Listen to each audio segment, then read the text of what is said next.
Bienvenidos, estimados alumnos y alumnas. Esta clase comprenderá el tema Administración de proyectos. Los objetivos de la administración de proyectos son conocer las etapas que conforman un proyecto, importancia de cumplir con los tiempos establecidos, conocer el manejo de los recursos. Como sabemos, todo proyecto necesita contar con una administración en donde se ejecuten y se crean los planes. Existe una dirección. Además, una determinada organización y el control que nos sirve para ir midiendo si alcanzamos los objetivos y realizar ajustes a nuestro plan. Los proyectos de software difieren en alguna medida de otros tipos de proyectos. En lo que sí estaremos de acuerdo es en que una buena administración permite un mejor desarrollo del proyecto de sistemas. Nos haremos algunas preguntas que iremos respondiendo a lo largo de la clase. ¿Qué es un proyecto? ¿Quién administra el proyecto? ¿Es lo mismo un proyecto de software?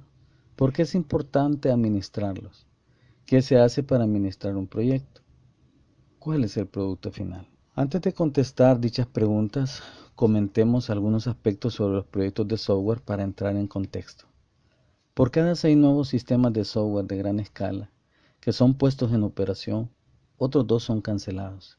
75% de los sistemas grandes tienen fallas de operación o no funcionan como se esperaba o no se usan.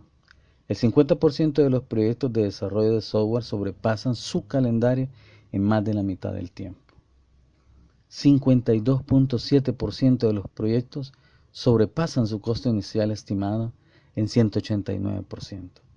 31% de los proyectos son cancelados antes de que sean terminados.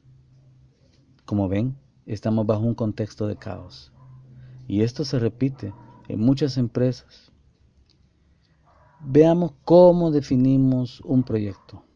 Un proyecto lo definimos como cualquier esfuerzo temporal que se lleva a cabo para crear un producto o servicio que tiene un plan y productos a entregar, que tiene restricciones de compromiso de tiempo, requerimientos de recursos y limitaciones de presupuesto, y que puede ser definido por una serie de actividades concurrentes.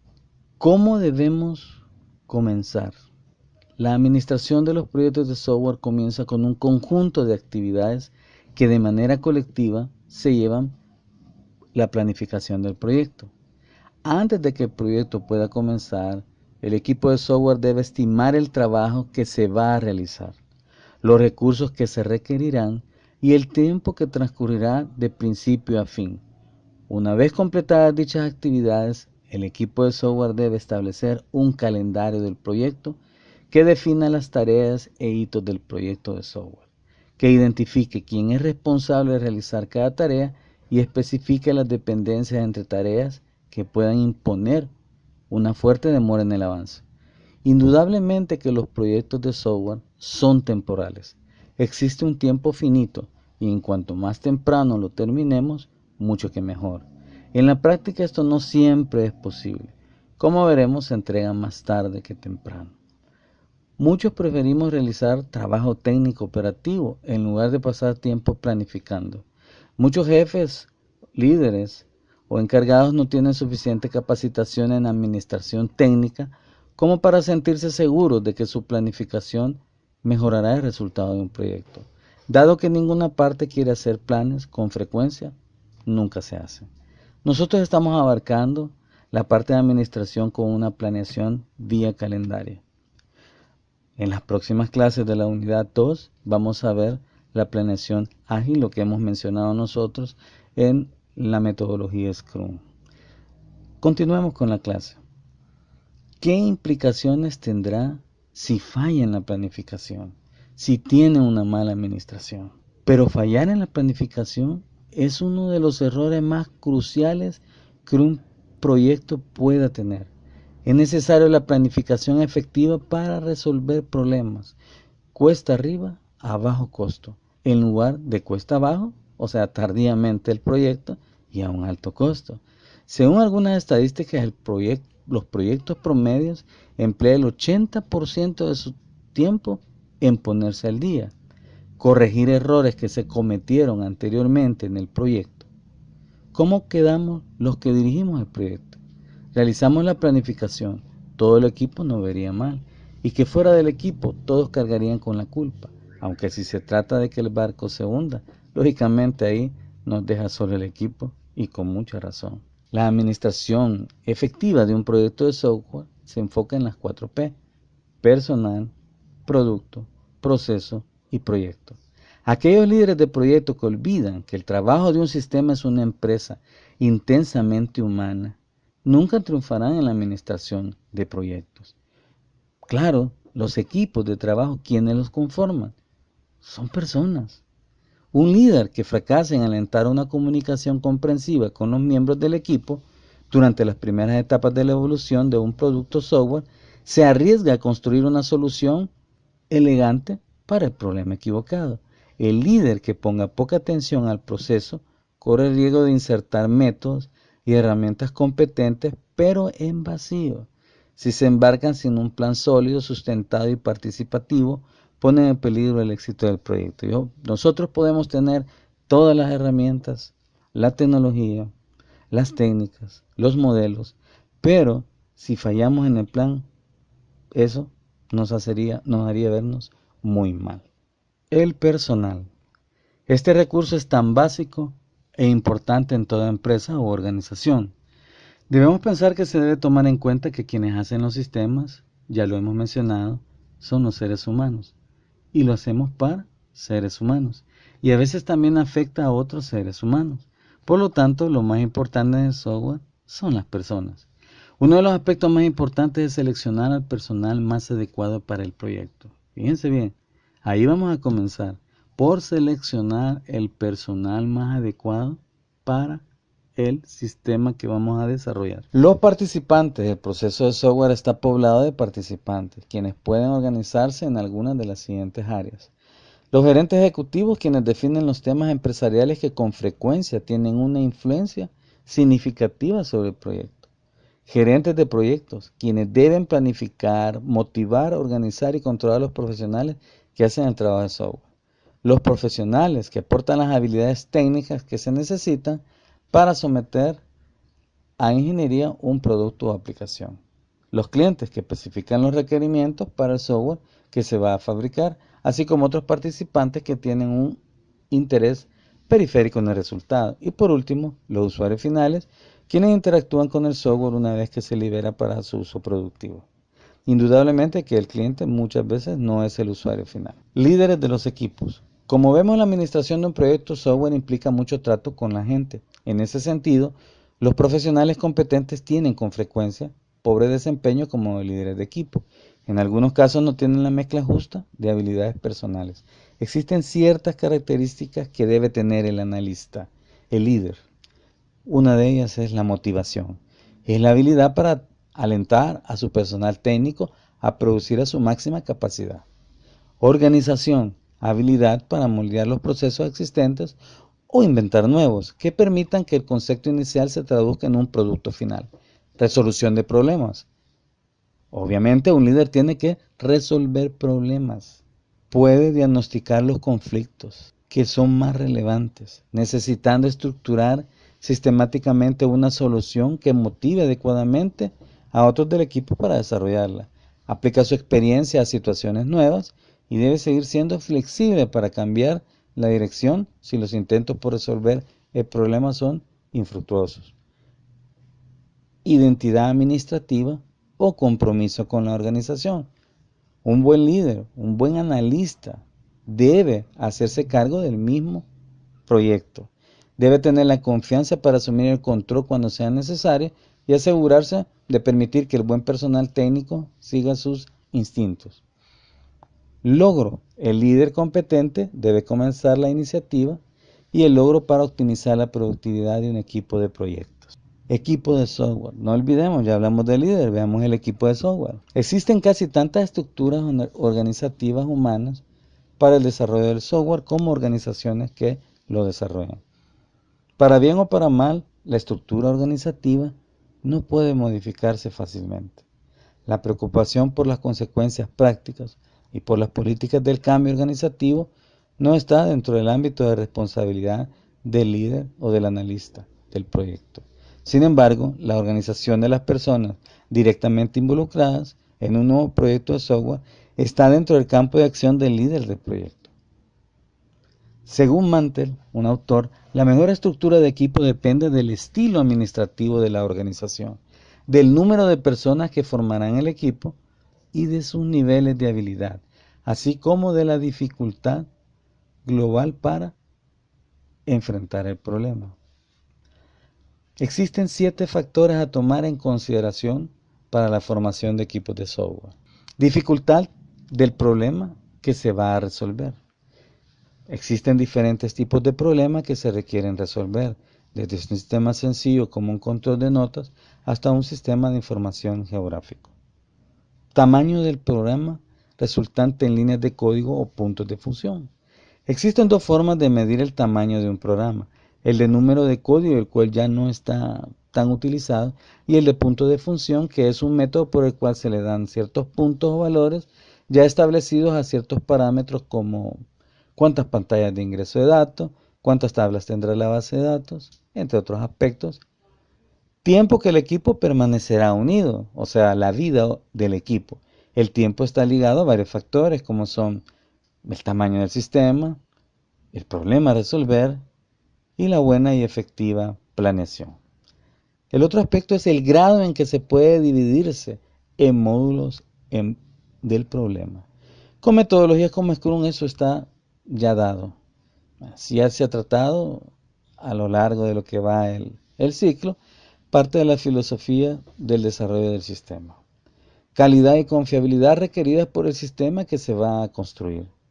La confiabilidad del software se refiere a la probabilidad que tiene un software de operar sin fallas en un ambiente específico por un tiempo específico, o por lo menos al tiempo en que el sistema puede seguir funcionando ante una falla. Rigidez en la fecha de entrega. Los límites para entregar el sistema casi siempre nunca se cumplen con las fechas. Grado de sociabilidad. Hablamos de comunicación requerida para el proyecto. Para todo sistema debemos indudablemente que socializar con las personas y ese grado de compromiso está determinado por el análisis que se lleve, con la preparación de las herramientas o técnicas para extraer la información, como por ejemplo entrevistas, cuestionarios. Criterios para lograr un equipo de alto rendimiento. Los miembros del equipo deben tenerse confianza entre sí. La distribución de habilidades debe ser adecuada para el problema. Indudablemente, no le vamos a dar una actividad o tarea a alguien que no es muy experto en la parte del desarrollo de una base de datos. Es posible que tenga que excluirse del equipo a los inconformes y debe mantenerse la cohesión del equipo. Ya vimos una P, veamos la otra P, producto. Cuando somos líderes del proyecto, nos enfrentamos a un dilema en el comienzo mismo del proyecto de software. Se requieren estimaciones cuantitativas y un plan muy bien organizado, pero no hay información sólida disponible. Ese es el problema, no contamos con una información, no contamos con toda la información, con todos los requerimientos necesarios.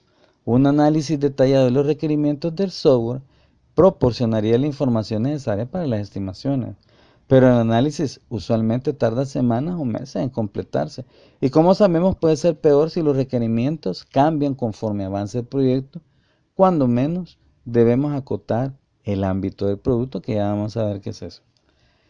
El ámbito del producto del software describe las funciones y características que se entregan al usuario finales, los datos que son de entrada y salida, el contenido que se presenta al usuario como consecuencia de usar el software y el desempeño, las restricciones, las interfaces, la confiabilidad que se relacionan al sistema. Podemos definir el ámbito utilizando 2 técnicas. La primera, una descripción narrativa del ámbito del software.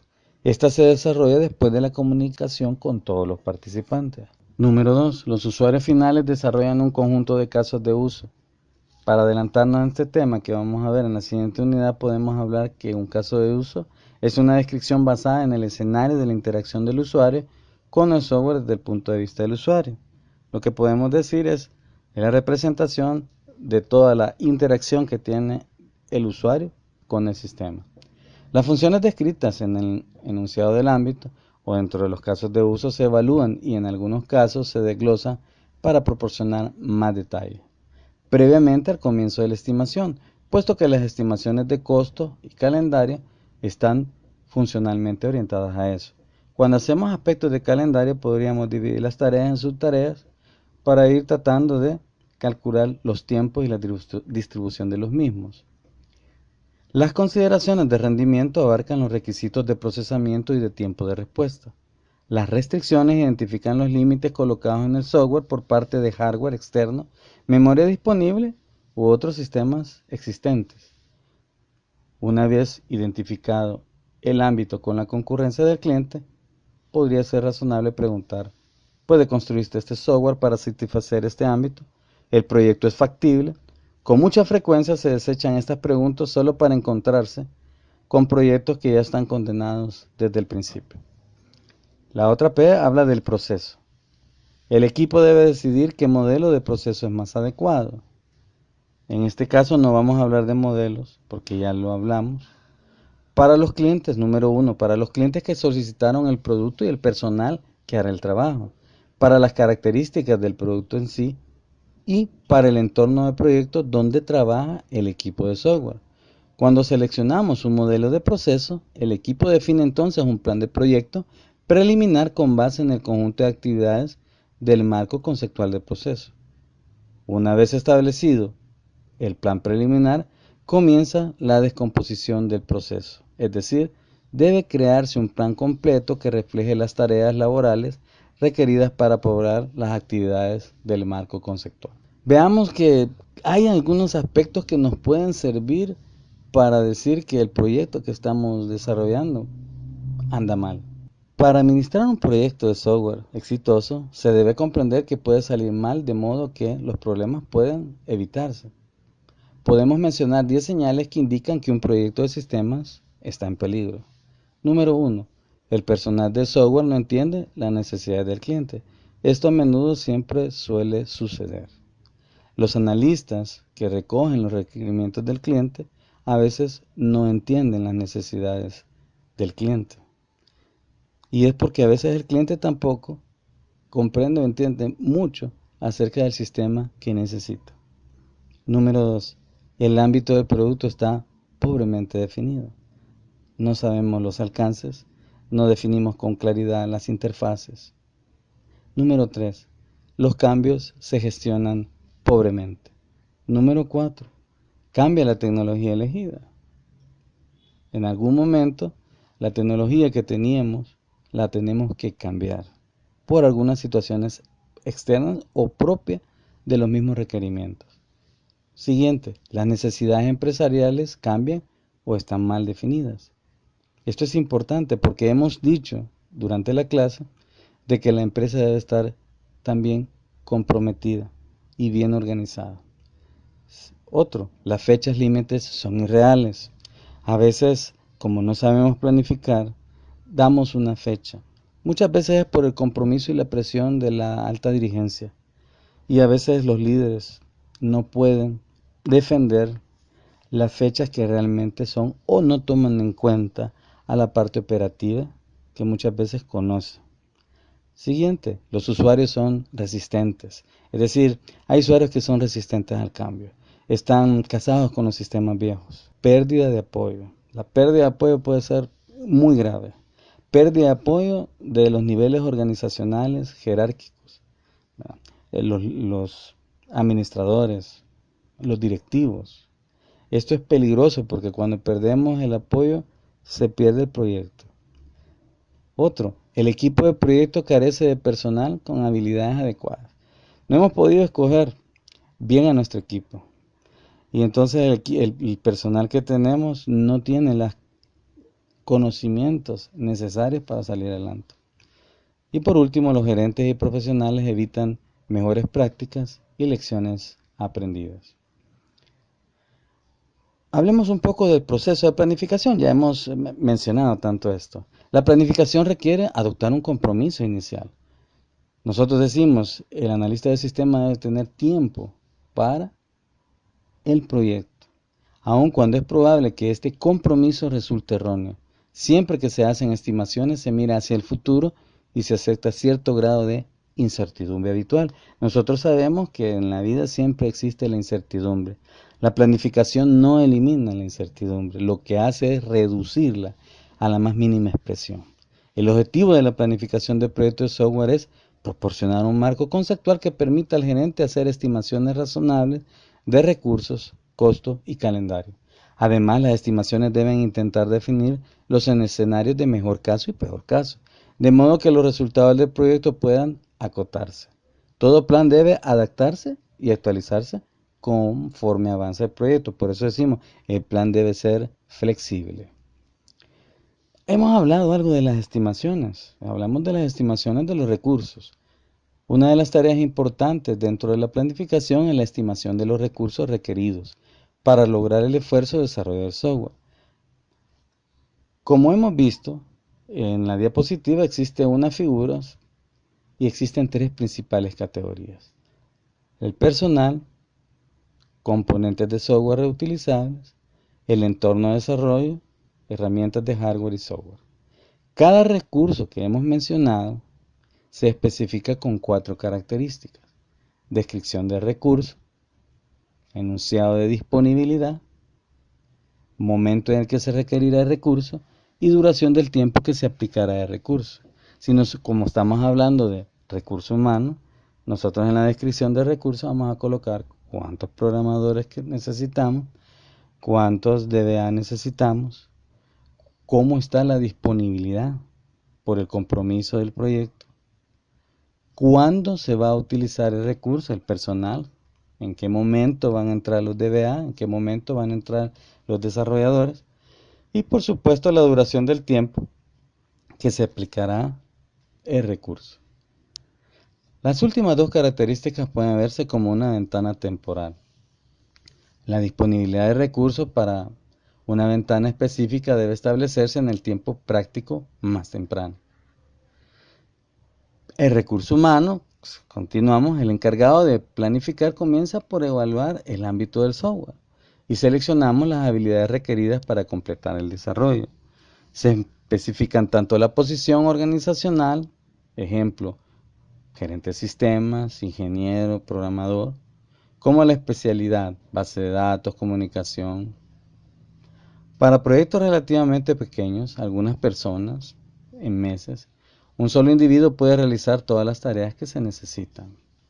El número de personas requeridas para un proyecto de software puede determinarse solo después de hacer una estimación de esfuerzo de desarrollo. Es decir, en pocas palabras, debemos de determinar el tamaño, el alcance del sistema, y con eso vamos a nosotros a tener ya una idea del número de personas y de las características que necesitamos, las habilidades que tienen que conformar para nuestro equipo de desarrollo.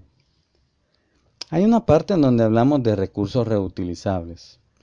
Como nosotros estamos bajo una programación orientada a objetos, es de poner énfasis en la reusabilidad, es decir, en la creación y reutilización de bloques constructores de software.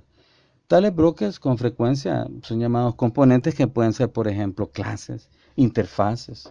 Deben catalogarse para facilitar su referencia, estandarizarse para facilitar su aplicación y validarse para facilitar su integración. Fíjese bien, cuando estandarizamos tenemos la facilidad de utilizar, por ejemplo, una determinada clase para los diferentes sistemas o módulos que componen el sistema. Nosotros tenemos, por ejemplo, los componentes comerciales. Es el software existente que puede adquirirse de una tercera parte o de un proyecto anterior. Componentes de experiencia completa. Son especificaciones, diseños, código, datos de prueba existentes, desarrollados para proyectos anteriores que son similares al software que se va a construir para el proyecto en cuestión. Componentes de experiencia parcial. Son especificaciones, diseños, códigos o datos de prueba existentes desarrollado para proyectos anteriores que se relacionan con el software que se va a construir para el proyecto en cuestión, pero que requerirá modificaciones sustanciales. Vean la diferencia entre el componente de experiencia completa y el de experiencia parcial. En repito, van a requerir ciertas modificaciones sustanciales. por último tenemos los componentes nuevos. Son componentes de software que el equipo de software debe construir específicamente para las necesidades del proyecto en cuestión. Hablemos de los recursos ambientales. El entorno que soporta un proyecto de sistemas incorpora hardware y software. El hardware proporciona una plataforma que soporta las herramientas de software requeridas para producir los productos operativos. Deben verificarse que dichos recursos estarán disponibles. Hemos hablado mucho de las estimaciones de costo y esfuerzo del software. Nunca será en realidad una ciencia exacta. Nunca tendremos un valor que nos pegue al centavo. Será un valor lo más próximo. Demasiadas variables, es el problema. Variables humanas, técnicas, ambientales, políticas, que se interrelacionan entre sí y que pueden afectar el costo final del software y el esfuerzo aplicado para su desarrollo. Sin embargo, la estimación del proyecto de software puede transformarse en un momento, en un arte oscuro, a una serie de pasos sistemáticos que proporcionen estimaciones con riesgos aceptables. Antes de hacer una estimación, se debe de entender el ámbito del software, qué es lo que se va a construir y generar una estimación de su tamaño. Las técnicas de estimación están pobremente a veces desarrolladas. Más seriamente reflejan una suposición no expresada, que es muy falsa. La estimación de recursos, costo y calendario para un esfuerzo de análisis de sistemas requiere experiencia, acceso a buena información histórica y coraje para comprometerse con las predicciones cualitativas cuando todo lo que existe es información cuantitativa. La estimación porta un riesgo inherente y este conduce a una incertidumbre. Veamos el aspecto del dimensionamiento. La precisión de una estimación de proyecto de software se basa en algunas cosas. El grado en el que se estimó adecuadamente el tamaño del producto que se va a construir, la habilidad para traducir la estimación de tamaño en esfuerzo humano, el tiempo, calendario y dinero, el grado en el que el plan del proyecto refleja las habilidades del equipo de software, la estabilidad de los requisitos del producto y el entorno que soporta el esfuerzo en ingeniería de software. Una buena estimación de proyecto solo es tan buena como la estimación del tamaño del trabajo que se va a realizar. El dimensionamiento representa el primer gran desafío como planificador. En el contexto de la planificación del software, el tamaño se refiere a un resultado cuantificable del proyecto de software. Si se toma un enfoque directo, el tamaño puede medirse en líneas de código. Si se elige un enfoque indirecto, el tamaño se representa como puntos de función. Existen 4 diferentes enfoques para el problema de dimensionamiento. Dimensionamiento de lógica difusa. Este enfoque usa las técnicas de razonamiento aproximadas que son la piedra angular de la lógica difusa. Para aplicar este enfoque, el planificador debe identificar el tipo de aplicación y establecer su magnitud en una escala cuantitativa y luego refinar la magnitud dentro del rango original. Dimensionamiento del punto de función. El planificador o el analista desarrolla estimaciones de las características del dominio de información. Dimensionamiento de componentes estándar.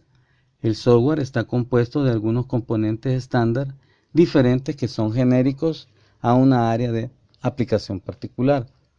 Por ejemplo, los componentes estándar para un sistema de información podemos mencionar los subsistemas, los módulos, los reportes, los programas, las pantallas, los archivos e instrucciones en el nivel objeto. El administrador o el analista estima el número de ocurrencias de cada componente estándar y luego usa datos de proyectos históricos para estimar el tamaño entregado por componente estándar. El dimensionamiento del cambio. Este enfoque se usa cuando un proyecto abarca el uso de software existente que debe modificarse en alguna forma como parte de un proyecto. El administrador estima el número y tipo, por ejemplo, el reuso, el código agregado, el cambio de código, el código borrado, de las modificaciones que deben lograrse. Hablemos del otro punto que es la calendarización. La calendarización del proyecto de software es una acción que distribuye el esfuerzo estimado a través de la duración planificada del proyecto, asignando el esfuerzo a tareas específicas. Sin embargo, es importante observar que el calendario evoluciona con el tiempo.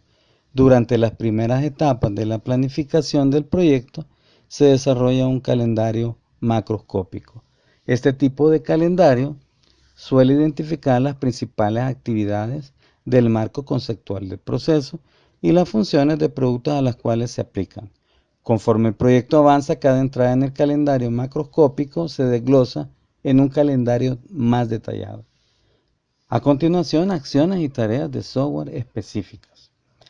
La calendarización para proyectos puede verse desde dos perspectivas, más bien un tanto diferentes. En la primera ya se estableció una fecha final e irrevocable para liberar un sistema basado en computadora. La organización del software se restringe para distribuir el esfuerzo dentro del marco temporal prescrito. La segunda visión de la calendarización del software supone que se han discutido límites cronológicos burdos, pero que la fecha final establece la organización del software. El esfuerzo se distribuye para hacer mejor uso de los recursos y se define una fecha final después de un cuidadoso análisis de software. Existen algunos principios básicos. La interdependencia. Debe determinarse la interdependencia de cada actividad o tarea. Algunas tareas deben sucederse en secuencia, mientras que otras pueden ocurrir en paralelo. Algunas actividades no pueden comenzar hasta que esté disponible el producto operativo producido por otra. Otras pueden realizarse de manera independiente. Asignación de tiempo. Esto es muy importante. A cada tarea por calendarizar debe asignársele cierto número de unidades de trabajo, expresado, por ejemplo, en personas, días de esfuerzo. Además, a cada tarea debe asignársele una fecha de comienzo y una de conclusión, en función de las interdependencias y de si el trabajo se realizará sobre una base de tiempo completo o parcial. Validación de esfuerzo. Todo proyecto tiene un número definido de personas en el equipo de software. Conforme ocurre la asignación de tiempo, debe asegurarse de que en un momento determinado no sea calendarizado más que el número de personal asignado. Responsabilidades definidas. Por lógica, cada tarea por calendarizar debe asignársela a un miembro de equipo específico. Resultados definidos. Cada tarea que se calendarice debe tener un resultado definido para proyectos de software. El resultado usualmente es un producto operativo o una parte de un producto. Los productos operativos con frecuencia se combinan con productos operativos entregables. Hitos definidos. Cada tarea o grupo de tareas debe asociarse con un hito del proyecto. Un hito se logra cuando uno o más productos operativos se revisan en su calidad y se aprueban. Si se desarrolló de manera adecuada el calendario del proyecto, se convierte en un mapa de caminos que define las tareas e hitos que se van a monitorear y controlar conforme el proyecto vaya avanzando. El seguimiento puede lograrse en varias formas diferentes. Una podría ser realizar reuniones periódicas del estado del proyecto en las que cada miembro del equipo reporte avances y problemas. Otra podría ser evaluar los resultados de todas las revisiones realizadas a través del proceso de análisis de software. Tenemos también determinar si los hitos formales del proyecto se lograron en la fecha prevista. Comparar la fecha de inicio real con la fecha de inicio planteada para cada tarea de proyecto. Comparemos el plan con lo que estamos realizando. Reunirse informalmente con todos los involucrados para obtener su valoración subjetiva del avance a la fecha y los problemas en el horizonte. Indudablemente que pueden haber causas de retraso. La primera podría ser una fecha límite irreal establecida por alguien externo al equipo de software y que fuerza al encargado y al equipo, como podría ser un directivo, el cliente, por ejemplo. Requerimientos del cliente, variables que no se reflejan en cambios del calendario. Una honesta subestimación de la cantidad de esfuerzo o del número de recursos que se requieren para hacer el trabajo. Riesgos predecibles o impredecibles que no se consideraron cuando comenzó el proyecto. Dificultades humanas que no podían preverse por anticipado. Falta de comunicación entre el personal del proyecto que da como resultado demoras. Falta de comunicación entre el equipo de trabajo que se traduce en retrasos. Una falla por parte del administrador del proyecto para reconocer que el proyecto tiene retrasos en el calendario y una falta de acción para corregir el problema. Podemos hablar que dentro de la administración una de las cosas muy importantes es la parte de la planificación. Hemos podido ver lo que implica planificar, lo que implica el personal, la relación del personal, el escoger el equipo que va a trabajar con nosotros, cómo lo vamos a desarrollar, qué características se deben dar. Hemos hablado del calendario, la importancia del mismo, los problemas que pueden darse. Damos por finalizada esta clase. Muchas gracias.